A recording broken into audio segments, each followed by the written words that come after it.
Hi friends, ಎಲ್ಲರಿಗೂ ನಮಸ್ಕಾರ. Welcome back to Sirimane ಅಡುಗೆ. ಬನ್ನಿ, ಇವತ್ತೊಂದು ಸಾತ್ವಿಕವಾದಂತಹ ಈರುಳ್ಳಿ ಬೆಳ್ಳುಳ್ಳಿ ಹಾಕ್ತೆ ದೇವರ ನೈವೇದ್ಯಕ್ಕೆಲ್ಲ ಮಾಡೋವಂತಹ ಕಾಯಿ ಸಾಸಿವೆ ಚಿತ್ರಾನ್ನ ಮಾಡೋದು ಹೇಗೆ ಅಂತ ನೋಡ್ಕೊಂಬರೋಣ. ಟೇಸ್ಟ್ ಅಂತೂ ತುಂಬ ಚೆನ್ನಾಗಿರುತ್ತೆ. ಇದನ್ನು ಮಾಡೋದು ಹೇಗೆ ಅಂತ ನೋಡ್ಕೊಂಬರೋದಕ್ಕಿಂತ ಮುಂಚೆ ಇನ್ನೂ ಯಾರ್ಯಾರು ನಮ್ಮ ಚಾನಲ್ನ ಸಬ್ಸ್ಕ್ರೈಬ್ ಮಾಡದೆ ನೋಡ್ತಾ ಇದ್ದೀರಾ, ಪ್ಲೀಸ್ ಸಬ್ಸ್ಕ್ರೈಬ್ ಮಾಡಿಕೊಂಡು ನಮಗೆ ಸಪೋರ್ಟ್ ಮಾಡಿ. ಮೊದಲಿಗೆ ನಾನಿಲ್ಲಿ ಮಾಮೂಲಿ ಸೋನಾ ಮಸೂರಿ ಅಕ್ಕಿಲಿ ಉದ್ರುದ್ರಾಗಿ ಅನ್ನ ಮಾಡಿಟ್ಕೊಂಡಿದ್ದೀನಿ.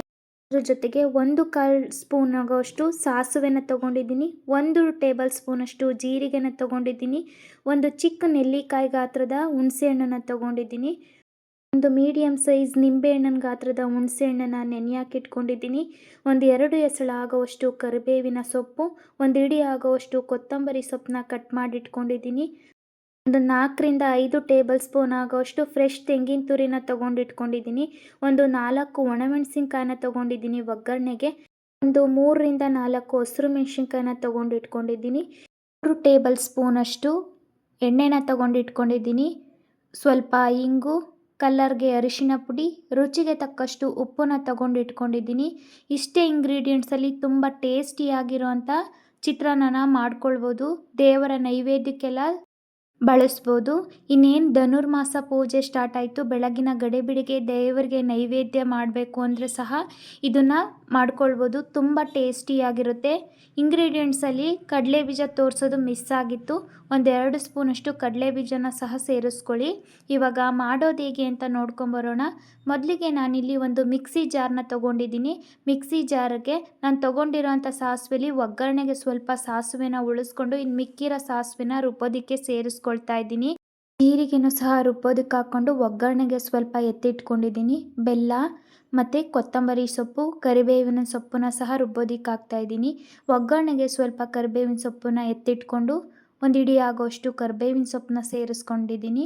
ಇನ್ನು ರುಬ್ಬೋದಕ್ಕೆ ಹಸಿರು ಮೆಣಸಿನ್ಕಾಯಿನ ಮಾತ್ರ ಸೇರಿಸ್ಕೊಳ್ತಾ ಇದ್ದೀನಿ. ಒಣಮೆಣಸಿನ್ಕಾಯಿನ ಒಗ್ಗರಣೆಗೆ ಯೂಸ್ ಮಾಡ್ಕೊಳ್ತೀನಿ. ಸ್ಪೈಸಿಯಾಗಿರಲಿ ಅಂದರೆ ಇನ್ನೊಂದು ಮೆಣಸಿನ್ಕಾಯಿನ ಸಹ ಸೇರಿಸ್ಕೊಳ್ಬೋದು. ಖಾರವಾಗಿದ್ದರೆ ತುಂಬ ಚೆನ್ನಾಗಿರುತ್ತೆ.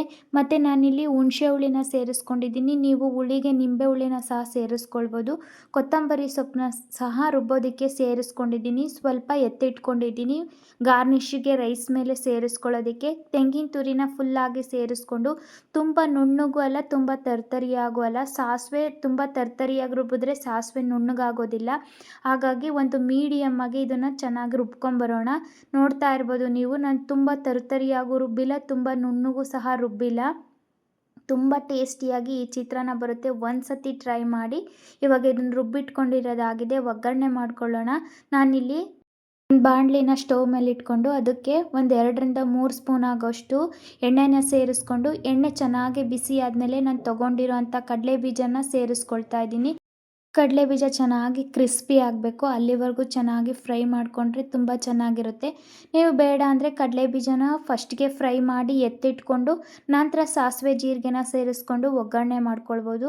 ನಾನಿಲ್ಲಿ ಕಡಲೆ ಬೀಜ ಒಂದು ಅರ್ಧ ಭಾಗ ಆದಮೇಲೆ ಸಾಸಿವೆ ಜೀರಿಗೆನ ಸೇರಿಸ್ಕೊಂಡು ಫ್ರೈ ಮಾಡಿಕೊಂಡು ನಂತರ ಒಣಮೆಣಸಿನ್ಕಾಯಿನ ಸಹ ಸೇರಿಸ್ಕೊಂಡು ಫ್ರೈ ಮಾಡ್ಕೊಳ್ತಾ ಇದ್ದೀನಿ.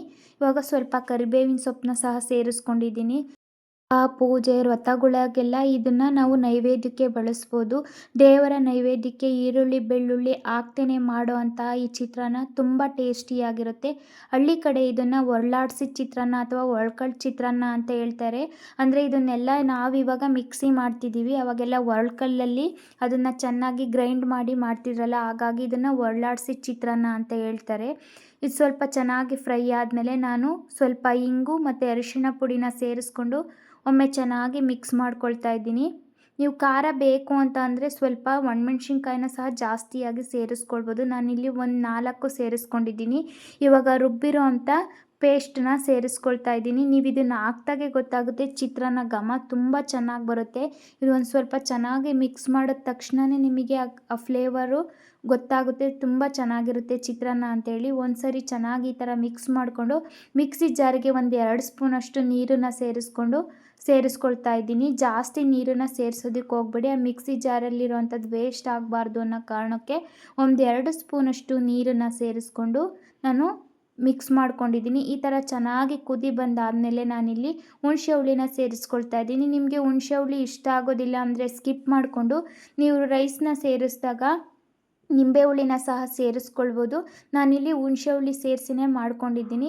ಈ ಥರ ಹುಣಸೆ ಹುಳಿನ ಸೇರಿಸಿದ್ದಾದಮೇಲೆ ಒಂದು ಸರಿ ಚೆನ್ನಾಗಿ ಮಿಕ್ಸ್ ಮಾಡಿಕೊಂಡು ಒಂದು ಕುದಿ ಬರಲಿ. ಈ ಥರ ಹಸಿ ಕಾಯಿ ಹಾಕಿರೋದ್ರಿಂದ ಅದು ಈ ಥರ ಎಲ್ಲ ಚೆನ್ನಾಗಿ ಕುದ್ದು ಮೇಲ್ಗಡೆ ಈ ಥರ ಎಣ್ಣೆ ಬಿಟ್ಟಾದಮೇಲೆ ನಾವು ರೈಸ್ನ ಮಿಕ್ಸ್ ಮಾಡ್ಕೊಳ್ಬೇಕು. ಆವಾಗ ಟೇಸ್ಟು ಚೆನ್ನಾಗಿರುತ್ತೆ. ನಾವು ಹಸಿ ಕಾಯಿ ಹಾಕಿರೋದ್ರಿಂದ ಅದನ್ನು ಕುದಿಸ್ದೇನೆ ಹಾಕಿದ್ರೆ ಚೆನ್ನಾಗಿರೋದಿಲ್ಲ. ನೋಡ್ತಾ ಇರ್ಬೋದು ನೀವು, ಈ ಥರ ಮೇಲ್ಗಡೆ ಚೆನ್ನಾಗಿ ಎಣ್ಣೆ ಬಿಡೋವರೆಗೂ ವೆಯ್ಟ್ ಮಾಡಿ. ಅದು ಕುದ್ದಾದಮೇಲೆ ನಾನು ಇವಾಗ ರುಚಿಗೆ ತಕ್ಕಷ್ಟು ಉಪ್ಪನ್ನು ಸೇರಿಸ್ಕೊಳ್ತಾ ಇದ್ದೀನಿ. ನಾನು ಅನ್ನ ಮಾಡಬೇಕಾದ್ರೆ ಸಹ ಉಪ್ಪನ್ನು ಸೇರಿಸ್ಕೊಂಡು ಅನ್ನ ಮಾಡ್ಕೊಂಡಿದ್ದೀನಿ. ಹಾಗಾಗಿ ನೀವು ನೋಡಿಕೊಂಡು ಉಪ್ಪನ್ನು ಸೇರಿಸ್ಕೊಳ್ಳಿ. ಉಪ್ಪನ್ನು ಸೇರಿಸಿ ಒಮ್ಮೆ ಚೆನ್ನಾಗಿ ಈ ಥರ ಮಿಕ್ಸ್ ಮಾಡ್ಕೊಂಡಾದಮೇಲೆ ನೀವು ಉದುರುದ್ರಾಗಿ ಮಾಡಿಟ್ಕೊಂಡಿರೋ ಅಂಥ ಅನ್ನನ ಸೇರಿಸ್ಕೊಳ್ಬೇಕು. ನೀವು ಕುಕ್ಕರಲ್ಲಿ ಅನ್ನ ಮಾಡಿದರೆ ಸ್ವಲ್ಪ ಅದನ್ನು ಪ್ಲೇಟ್ಗೆ ಹಾಕಿಸಿ ತಣ್ಣಗೆ ಮಾಡಿಕೊಂಡು ಸೇರಿಸ್ಕೊಳ್ಬೇಕಾಗುತ್ತೆ. ನಾನಿಲ್ಲಿ ಓಪನ್ ಪ್ಯಾನಲ್ಲಿ ಪಾತ್ರೆಯಲ್ಲಿ ಮಾಡಿರೋದ್ರಿಂದ ಆಲ್ರೆಡಿ ಆರ್ಕೊಂಡಿದೆ, ಹಾಗಾಗಿ ಹಾಗೆ ಸೇರಿಸ್ಕೊಳ್ತಾ ಇದ್ದೀನಿ. ಕಾಯಿ ಸಾಸಿವೆ ಅವಲಕ್ಕಿ ಅಂತ ಸಹ ಮಾಡ್ಕೊಳ್ಬೋದು. ಇದೇ ಪ್ರೊಸೀಜರ್ನ ಫಾಲೋ ಮಾಡಿ ನೀವು ಅವಲಕ್ಕಿನ ನೆನೆಸಿ ಸಹ ಸೇರಿಸ್ಕೊಳ್ಬೋದು. ಅವಲಕ್ಕಿನ ಸೇರಿಸಿದ್ರೆ ಕಾಯಿ ಸಾಸಿವೆ ಅವಲಕ್ಕಿ ಆಗುತ್ತೆ. ನಾವು ಅನ್ನನ ಸೇರಿಸ್ಕೊಂಡ್ರೆ ಕಾಯಿ ಸಾಸಿವೆ ಚಿತ್ರಾನ್ನ ಆಗುತ್ತೆ. ಟೇಸ್ಟಲ್ಲಂತೂ ಕಾಂಪ್ರಮೈಸ್ ಆಗೋದೇ ಬೇಕಾಗಿಲ್ಲ. ತುಂಬ ಟೇಸ್ಟಿಯಾಗಿರುತ್ತೆ. ಒಂದು ಸತಿ ಟ್ರೈ ಮಾಡಿ ನೋಡಿ. ಇವಾಗ ನಾನು ಉದ್ರುದ್ರಾಗಿ ಮಾಡಿಟ್ಕೊಂಡಿರೋ ಅಂಥ ಅನ್ನನ ಸೇರಿಸ್ಕೊಂಡು ಒಮ್ಮೆ ಚೆನ್ನಾಗಿ ಮಿಕ್ಸ್ ಮಾಡ್ಕೊಳ್ತಾ ಇದ್ದೀನಿ. ಸ್ಟವ್ನ ಸ್ಲೋ ಫ್ಲೇಮಲ್ಲಿ ಇಟ್ಕೊಂಡು ಮಿಕ್ಸ್ ಮಾಡಿಕೊಂಡು ಸ್ಟವ್ನ ಆಫ್ ಮಾಡ್ಕೊಳ್ಳಿ. ಅನ್ನನ ಜಾಸ್ತಿ ಹೊತ್ತು ಉರಿಬೇಕು ಅಂತ ಅನ್ನೋದೇನಿಲ್ಲ. ಒಮ್ಮೆ ಚೆನ್ನಾಗಿ ಮಿಕ್ಸ್ ಮಾಡಿಕೊಂಡು ಸ್ಟವ್ನ ಆಫ್ ಮಾಡಿಕೊಂಡ್ರೆ ಆಯಿತು. ನೋಡ್ತಾ ಇರ್ಬೋದು ನೀವು, ನಾನು ಅನ್ನನೂ ಸಹ ತುಂಬ ಹೋಟೆಲಲ್ಲೆಲ್ಲ ಮಾಡೋ ಥರ ತುಂಬ ಗಟ್ಟಿಯಾಗಿ ಉದ್ರುದ್ರಾಗಿ ಮಾಡಿಲ್ಲ. ಆ ಥರ ಮಾಡಿದ್ರೆ ಜೀರ್ಣ ಸಹ ಆಗೋದಿಲ್ಲ.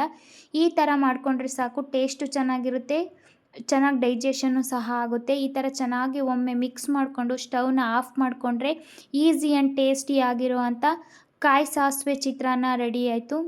ಉಪ್ಪನ್ನ ಚೆಕ್ ಮಾಡ್ಕೊಳ್ಳಿ, ಕಡಿಮೆ ಇದ್ದರೆ ಸೇರಿಸ್ಕೊಳ್ಳಿ. ನನಗೆ ಉಪ್ಪು ಸ್ವಲ್ಪ ಕಡಿಮೆ ಅನ್ನಿಸ್ತು, ಹಾಗಾಗಿ ಈಗ ಸ್ವಲ್ಪ ಸೇರಿಸ್ಕೊಂಡು ಮಿಕ್ಸ್ ಮಾಡ್ಕೊಳ್ತಾ ಇದ್ದೀನಿ. ನೀವು ಈ ರೆಸಿಪಿನ ಒಮ್ಮೆ ಟ್ರೈ ಮಾಡಿ, ಟೇಸ್ಟ್ ಹೇಗಿತ್ತು ಅಂತ ಕಮೆಂಟ್ ಮಾಡಿ. ಹಾಗೆ ಈ ರೆಸಿಪಿ ನಿಮಗೆ ಇಷ್ಟ ಆದರೆ ಒಂದು ಲೈಕ್ ಮಾಡಿ, ನಿಮ್ಮ ಫ್ರೆಂಡ್ಸ್ ಆ್ಯಂಡ್ ಫ್ಯಾಮಿಲಿಗೆ ಶೇರ್ ಮಾಡಿ. ಇನ್ನೂ ಯಾರ್ಯಾರು ನಮ್ಮ ಚಾನಲ್ನ ಸಬ್ಸ್ಕ್ರೈಬ್ ಮಾಡದೆ ನೋಡ್ತಾ ಇದ್ದೀರಾ, ಪ್ಲೀಸ್ ಸಬ್ಸ್ಕ್ರೈಬ್ ಮಾಡಿಕೊಂಡು ನಮಗೆ ಸಪೋರ್ಟ್ ಮಾಡಿ. ನಿಮ್ಮ ಸಪೋರ್ಟ್ ನಮಗೆ ತುಂಬ ಮುಖ್ಯ. ಪ್ಲೀಸ್ ಸಪೋರ್ಟ್ ಮಾಡಿ. ಇದೇ ಥರ ಈಸಿ ಆ್ಯಂಡ್ ಹೆಲ್ತಿ ರೆಸಿಪೀಸ್ಗಾಗಿ ಸಿರಿಮನೆ ಅಡುಗೆ ಚಾನಲ್ನ ಒಮ್ಮೆ ವಿಸಿಟ್ ಮಾಡಿ.